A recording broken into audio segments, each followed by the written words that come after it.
अयोध्या में राम लल्ला की प्राण प्रतिष्ठा 22 जनवरी 2024 को होगी, जिसके बाद राम लल्ला मंदिर के गर्भगृह में विराजमान हो जाएंगे, जिसे लेकर सभी तैयारियां लगभग पूरी हो चुकी है। राम लल्ला की प्राण प्रतिष्ठा को लेकर चल रही तैयारियों पर सीएम योगी आदित्यनाथ भी करीब से नजर बनाए हुए हैं। लाखों श्रद्धालु अलग अलग प्रकार की दान दक्षिणा राम मंदिर को दे रहे हैं। इसी कड़ी में एक अनोखा दान पाकिस्तान के सिंध प्रांत से आया है। दरअसल प्रभु श्री राम को पाकिस्तान के सिंध से आई सिंधी पोशाक अजरक अर्पित की जाएगी।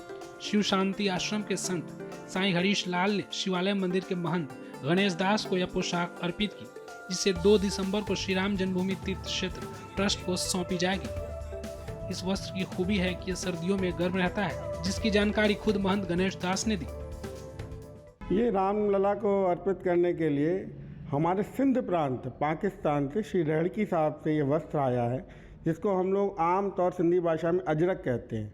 ये वस्त्र सिंधी समाज के लिए सम्मान का प्रतीक है और इसका प्रयोग सिंधी समाज जो है काफ़ी समय से करते आ रहा है। जब से सिंधी समाज का अस्तित्व है तब से इस वस्त्र का अस्तित्व है। 500 साल बाद की तपस्या के बाद आज प्रभु श्री राम जी का मंदिर बन रहा है। सिंधी समाज समय समय पर अपना समर्पण करता आया है, चाहे चांदी की ईंटें हों, चाहे अनेकों नदियों का जल हो, चाहे अनेकों मंदिरों की मिट्टी हो। तो इस समय अयोध्या का सिंधी समाज ये वस्त्र श्री राम लला को 2 दिसंबर को अर्पित करने जा रहा है, जो सिंध समाज के द्वारा सिंध प्रांत के पाकिस्तान के श्री रेहड़की साहब से आया है। ये एक अच्छी जानकारी मैं आपको दे दूं, कुछ समय पहले हमारे अशोक जी आए थे, तो उनसे ये विचार रखा गया कि जो सिंध का पारंपरिक वस्त्र है उसको यहाँ पे किसी भी प्रकार से मंगवा कर रामलला को अर्पण किया जाए। तो उन्होंने हम लोग के संत बाबा आसूदा राम साहब शिव शांति आश्रम साहब में वहाँ तक पहुँचाया।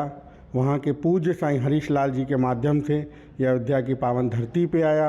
अब 2 दिसंबर को ही पूज्य साईं मोहन लाल जी, जो हम लोग के परम गुरुदेव श्री चांडू राम साहब जी के सुपुत्र हैं और हरीश लाल जी के बड़े भाई हैं, उनकी उपस्थिति में ये दिव्य वस्त्र रामलला को समर्पित किया जाएगा। ये वस्त्र एक तो सिंधियों के सम्मान का प्रतीक है, उसके बाद एक इसकी ये खासियत है कि आप ये जितना भी आपको देखने में हल्का लगेगा उतना ही ये गर्म है, इसीलिए इसको शीतकालीन वस्त्र कहा जाता है और ज़्यादातर इसको सर्दियों में ही उपयोग में लाया जाता है। और जितने भी हम लोग के चाहे प्रभु झूलेलाल जी हों या और भी हम लोग के जितने भी इष्ट देव हैं, तो सब में जो है इसी वस्त्र के इसका उपयोग किया जाता है उनकी पोशाक बनाने में।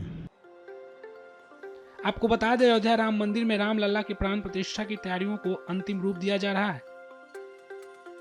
22 जनवरी को पीएम मोदी सहित हजारों संतों और लाखों भक्तों की मौजूदगी में राम लल्ला गर्भगृह में विराजमान होंगे। मंदिर में राम लल्ला की स्थापना से पहले से ही भक्तों में गजब का उत्साह नजर आ रहा है।